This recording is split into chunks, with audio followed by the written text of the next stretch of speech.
اب اس طاعت اور عبادت کے اندر رکاوٹ ڈالنے والی دو چیزیں ہیں کہ انسان طاعت اور عبادت کے اندر جو رکاوٹ ڈلتی ہے وہ دو چیزوں سے ڈلتی ہے.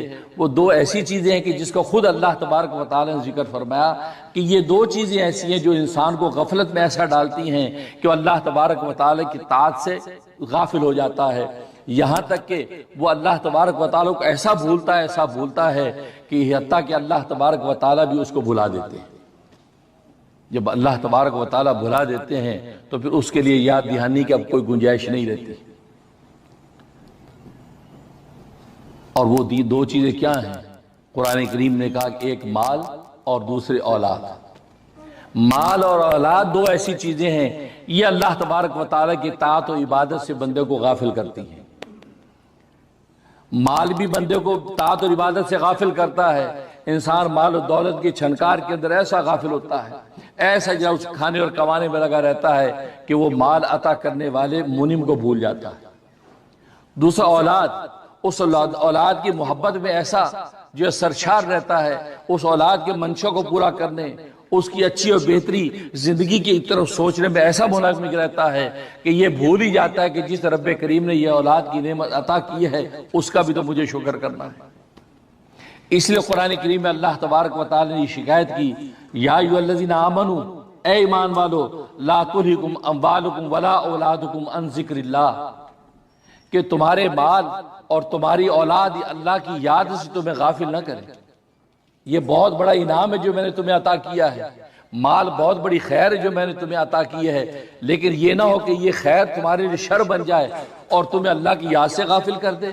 مال تو تمہیں میں نے اس لیے دیا تھا تم اس مال کے سورس کو استعمال کر کے اللہ کی یاد میں اور منہمک ہو جاؤ، لیکن تمہاری حالت یہ ہے کہ تم مال کے اندر ایسے پھنس گئے جیسے مکھی شہد کے اندر پھنستی ہے، یہاں تک وہ شہد کے اندر پھنسی وہیں ہلاک ہو جاتی ہے، اس سے نکل نہیں پاتی. تم بھی اس مال کی لذت کے اندر ایسے پھنستے چلے گئے یہاں تک کہ مکھی کی طرح تم ہلاکت تک پہنچ گئے. اس لیے فرمایا کہ مال تمہیں غافل نہ کرے، اور ولا اولادکم، اور تمہاری اولاد غافل نہ کرے. اب غافل کیوں کرے گی؟ غفلت کی دو وجہ ہیں. مال سے جو غفلت پیدا ہوتی ہے عقلی غفلت پیدا ہوتی ہے، کیونکہ مال کے ساتھ جو محبت انسان کی عقلی محبت ہے اور اولاد کے ساتھ جو محبت انسان کی طبعی محبت ہے. مال عقلی طور پہ انسان کا مرغوب ہے، انسان سوچتا ہے مال ہوگا تو اچھا کھائیں گے، مال ہوگا تو اچھا پئیں گے، مال ہوگا تو اچھا پہنیں گے، مال ہوگا تو اچھا محل بنائیں گے، مال ہوگا تو اچھی گاڑی خریدیں گے، مال ہوگا تو اچھی عورت سے شادی کریں گے. تو مال، یہ چونکہ ساری کی ساری یہ چیزیں مال کی بنیاد پر ملتی ہیں تو لہذا عقلی طور پر وہ مال کو مرغوب سمجھتا ہے. ارے مال ہوگا تو سب کچھ ہے، اگر مایا نہیں ہے تو پھر کچھ بھی نہیں ہے. لہذا مال کے اس کمانے میں اس کی اس قدر اس کا میلان ہو جاتا ہے کہ مال عطا کرنے والے کو بھول جاتا ہے. اس لیے مال کو مال کہتے ہیں کیونکہ مال کا لفظ میلان سے ہے. میلان کا مطلب یہ ہے کہ انسان کی طبیعت ادھر مائل ہوتی ہے، اور مال ایک ایسی چیز ہے کہ اس کی طرف انسان کی طبیعت مائل ہوتی ہے، انسان کی طبیعت کا میلان اس کی طرف رہتا ہے. لہذا ہر وقت انسان مال پر نگاہ رکھتا ہے کہ میری پروموشن کیسے ہو سکتی ہے تاکہ مال بڑھے گا، مجھے اگلا عہدہ کیسے مل سکتا ہے تاکہ مال بڑھے گا، مجھے وہ سیٹ کیسے مل سکتی ہے ایک سائن پر مجھے چیک ملے. وہ تو گویا کہ مال اس کے دماغ میں گھومتا ہے. تو مال کے اندر میلان ہے، انسان کی طبیعت ادھر مائل ہوتی ہے. اس میلان کی وجہ سے انسان مال کی طرف جھکاؤ کرتا ہے. اور اللہ تبارک و تعالی نے مال کو ایسی آزمائش بنایا، ایسا بے وفا دوست بنایا کہ یہ جب تک تمہارے پاس رہتا آپ کے کسی کام کا نہیں. آپ کے $100 جیب میں ہے، کسی کام کے نہیں ہیں. جب تک یہ نکل کے کسی دوسرے کی جیب میں جا کے آپ سے بے وفائی نہیں کریں گے اس وقت تک آپ کو نفع ہی نہیں دے سکتے. آپ جیب میں $100 لے کے یہ دو روٹیاں دینا، ہاں جی پیسے، یار پیسے روٹی دو، یار پیسے دو، اسی پر جھگڑا ہوگا. روٹی اس وقت آپ ہاتھ میں نہیں آئے گی جب تک اس بے وفا دوست کو نکال کے اس کی جیب میں نہ ڈالیں گے. تو اس کی نیچر میں اللہ نے بے وفائی رکھی ہے. یہ آپ کے پاس خزانہ بن کے پڑا رہے، آپ کے کسی کام کا نہیں ہے. آپ بلینئر تو ہوں گے، ملینئر تو ہوں گے، لیکن ایک روٹی وہ مال آپ کو نہیں دلا سکتا جب تک یہ بے وفائی کر کے دوسرے کا نہیں ہو جاتا. اس وقت تک آپ کی کسی کام کا نہیں ہے. جب یہ دوست اتنا بے وفا ہے، اس کی گھٹی میں ہی جو اللہ تبارک و تعالیٰ نے بے وفائی رکھی ہے، اس سے محبت کرنا حماقت کے علاوہ کچھ نہیں.